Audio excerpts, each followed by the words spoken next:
Well, howdy y'all, welcome back to the Social Regressive. You might remember that this last fall when I went out on my 350 Legend whitetail hunt, I was wearing these.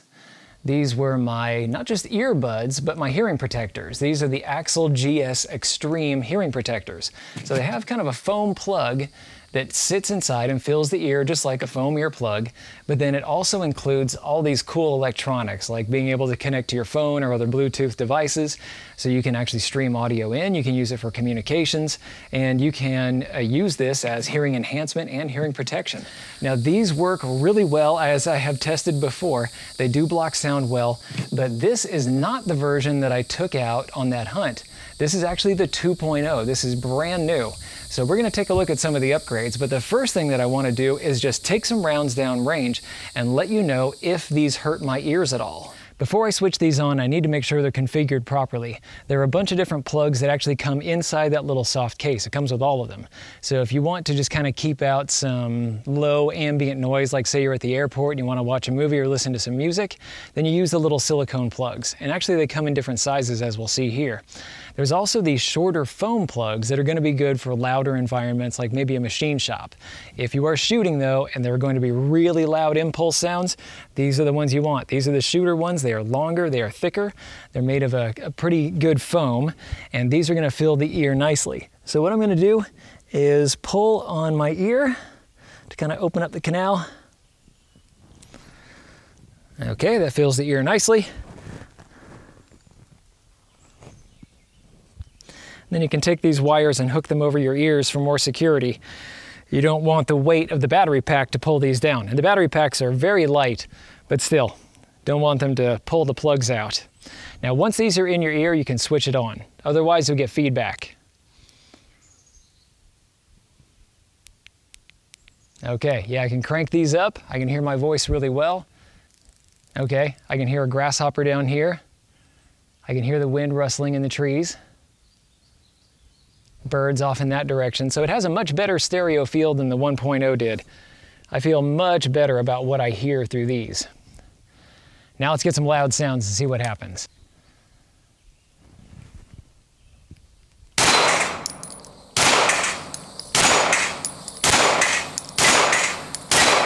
Okay, that was great. A much better experience than the 1.0 with the short little plugs. That completely quashed all of the loud sounds. Now there are two different things to think about when you're looking at a limiter or a compressor or whatever. There's going to be the attack. That's where the electronics notices that really loud sound and then crushes it, keeps it, kind of compresses all the sounds and keeps that from hitting your ears.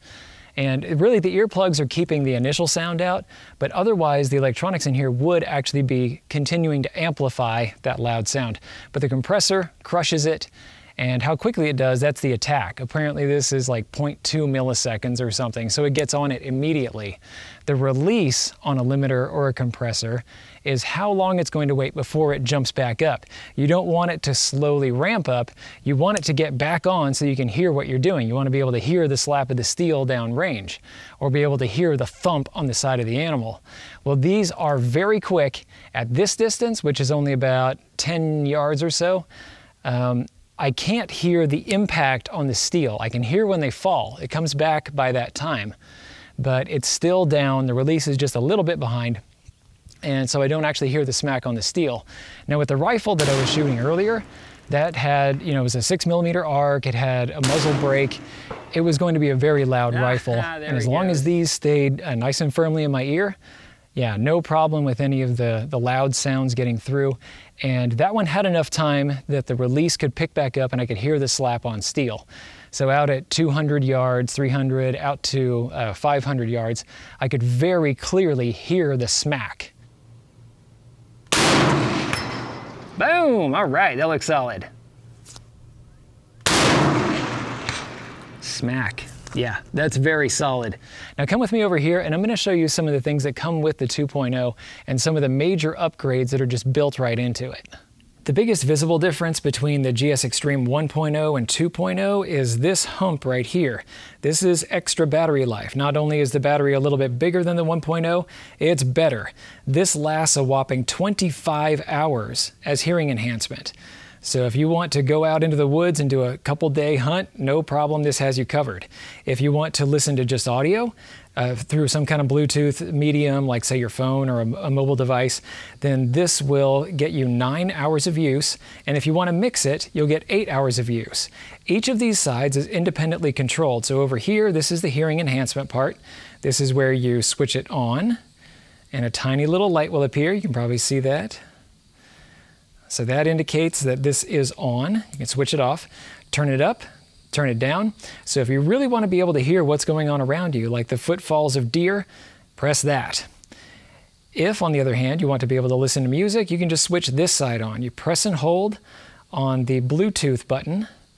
After a little bit, you'll hear a voice in your head that says the Bluetooth is on, and you'll get this light that'll come on sporadically, this blue light.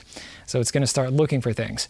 It's very easy to sync this up, and once you're in, you can use these buttons to increase the volume, decrease the volume, or to skip between songs or other media. And you can use this when it comes time to make a call, because this has its own microphone built in right here. This actually has 3 mics. This one is for acting as a Bluetooth headset so you can talk to people. These are for picking up the ambient sound and relating that back to your ear. So this is how you get stereo sound.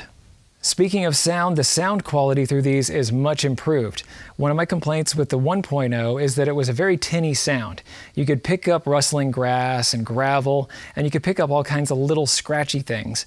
But when it came to hearing someone's voice, anything that's on the deeper end, like if you wanted to hear the grunt of a deer, these microphones were not really able to pick it up and get it to your ear. That kind of thing would be lost. It couldn't really handle the low end. Well, this has a much better EQ to it now. This still kind of favors the high end, which is going to be good for hearing enhancement. You're going to be able to hear every little broken twig, and you're going to be able to hear diction and range commands very, very well. But you can hear on the lower end now, so you can hear deep voices, you can hear that grunt of the deer, you can hear motors better, all the things that you're looking for. It's just going to be a much more realistic sound. And as you really listen around in your environment, these start to disappear and you just kind of become one with it. These don't quite have the same vertical abilities. This has a very good stereo field, but sometimes it's a little bit difficult to figure out, is this up, is this down, you know, where is this sound coming from? Just want to let you know about that. If you're listening to the Bluetooth audio, that has also been improved. You get a more even mix all throughout. It still slightly favors the high end, but it's better than it was before. Now let's take a look inside the soft case. This little thing is easy to slip into a pocket, and it comes with all the accessories that you might need. These are the simple foam and silicone earplugs, and there are so many because there are different sizes. If you have 2 different size ear canals like I do, you can choose a large and a small. So on my left, I actually am running a small one, and on my right, I have a big one. These are the shooter ones. So yeah, these are for just kind of, you know, kicking around the airport or when you're at school. Then the foam is going to be when things get loud but not dangerously loud. And then you start to get into the bigger foam earplugs like these. These are the shooter ones. So these have different diameters, slightly different lengths as well, and you can pick which ones work for you. Oh, I made a mistake. These are the small foam earplugs. In here, these are actually wind filters, because that is one of the things that I talked about with the original 1.0. When the wind strikes these little earplugs, it blows them out like it will with any microphone. That was one of the complaints that I used to get on my old videos until I got something, little popper stoppers and things that could block out the wind. Well, you can actually adhere these to the outside of the microphones, and that's going to look a little bit goofy, but it's going to keep a lot of that wind noise out. In the package, you also get a charging cable. So that's how you're going to connect this. This will connect to USB. You just plug it up to here, and it actually charges pretty darn quickly. So far, I have used these in cars and on airplanes. They have worked really well so far with the silicone baffle ones. I've used them out on the range, as you've seen. They have worked well. The only thing that I haven't taken them out on is a hunt yet. So yeah, hopefully we'll be able to get up to one soon, either hog or, I don't know, wait till fall till there's deer. We'll see what happens. I've got a great new hog rifle, and I really, really want to get it out there. So yeah, thanks for listening to me today. If you want to pick up a pair of these, make sure that you check out the link that I have down below. These are pretty expensive. They retail for about $200. For the amount of use that you're probably going to get out of them, it really is a steal. That's a good price. But I can get you an even better one if you click on the promo link down below.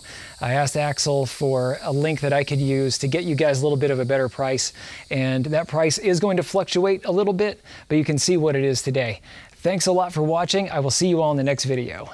Thanks for watching. If you liked this video, be sure to like, share, and most importantly, subscribe. Even if you didn't like this particular content, go ahead and subscribe. There's probably something coming that's more up your alley. Check out this playlist right here. This is going to have videos in a similar vein to what you just watched. These two videos we cherry-picked for you. And finally, The Social Regressive is on Patreon. So, you can become a patron of the Destructive Arts and earn some goodies while helping us to provide high-quality videos just by kicking us a few bucks a month. Thanks a bunch for your patronage.